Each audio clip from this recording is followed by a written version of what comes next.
palagi ang kong hinihiling ay di ko nahahayaan na umalis ka pang muli. Pangako wala kang sumbat sa aking maririnig.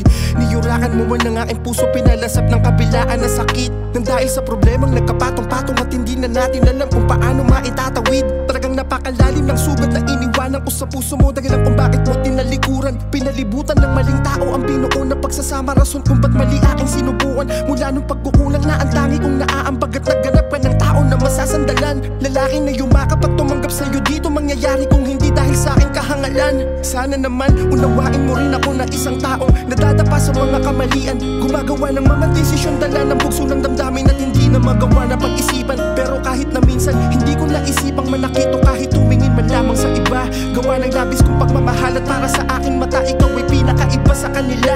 Kaya ngayon binago ang sarili, inalis ang mga dahilan kung bakit mo ba ko nilayuan. Sa pagkakataon na to ay sigurado na ako sa aking desisyon, nakahanda ko na tong tayuan. Pero may isang bagay akong nalimot, sa aking pagbabago ay nadyang maparimbat nakaabang, o ang tamis ng mga pinangako mo nung masaya pa tayo ay